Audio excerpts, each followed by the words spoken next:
This clip is brought to you by SaveWithConrad.com.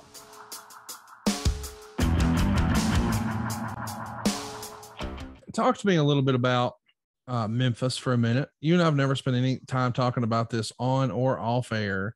A lot of guys, well, let's just say it like it is. Guys like Bruce Pritchard, who grew up with Texas wrestling and then obviously got endeared to the Northeast wrestling.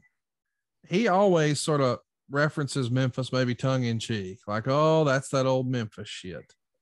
But I've got some really great friends who grew up on that stuff, and they say, buddy, that's some of the best television around. It was studio wrestling. You can't deny the success that Jerry Jarrett and Jerry Lawler had there. I mean, there was a time when that TV had like a 70 share. To put that in perspective, and it just explain to some of our listeners who may not be familiar with that terminology, if there were 100 homes watching TV, 70 of them were watching Memphis wrestling. I mean, that's bigger than the Super Bowl, y'all. But they didn't do it once a year like the Super Bowl. They did it every freaking week. And they ran the same Coliseum every week in the same towns every week. And I think Jerry Jarrett was probably one of the first millionaires in the history of wrestling. So you can't deny their success.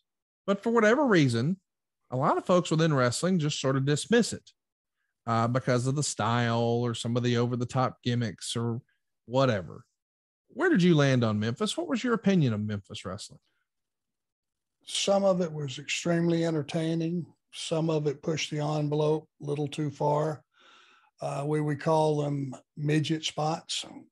I don't think you could say that in today's world, but that's what we called them. And it was ha-ha to the point of losing all reality, some of it. I know that a lot of tremendous performers came through there. You got Rock and Roll Express. You had Midnight Express, obviously, Jerry Lawler, who's a tremendous performer.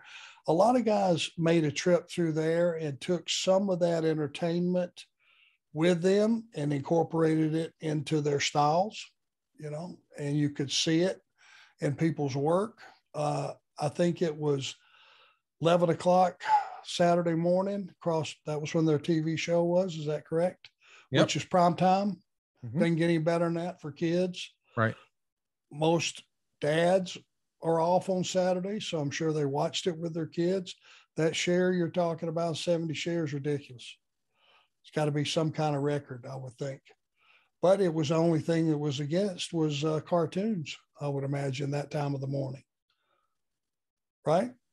Yeah, I mean, Saturday morning cartoons were a big deal, obviously. And, the WWE programming obviously followed that. A lot of the syndicated shows for WWE and WCW, they were also Saturday morning. So they were clearly on to something. But I just know that Memphis at times can be polarizing. And I get it. It's more than just the business. There is the art and the business behind the business. And I don't know. I just didn't know when we would talk about it again. And since we talked about Eddie Gilbert, it felt like a fine time.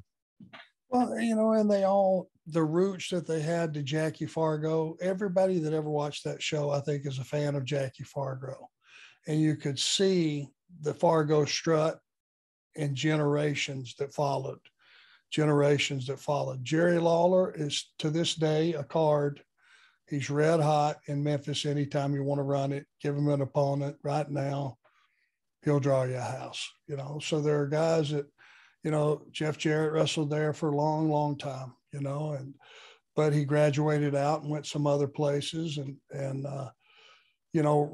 became a more well-rounded personality, I would say, other than just Memphis style. But, a lot of guys had a lot of success. And, in those days, Conrad, we've talked about, the baby faces were allowed to sell their merchandise and make their money off of it. That was a bunch of money over the years. Ask the Bill Dundees of the world why, when they would take time off from Memphis, they wouldn't go anywhere else and work anywhere else. You know why? Because they didn't have to. Right. I mean, so that was a big deal. Huge deal. Hey, it's Conrad Thompson. Thanks for checking out the podcast here on YouTube. Be sure to hit the subscribe button and the notifications bell so you get a notice anytime we upload some new content. And go save yourself some money right now. If you're in a 30-year loan or you have credit card debt, it's not a matter of if I can save you money. It's a matter of how much. Find out right now for free at SaveWithConrad.com.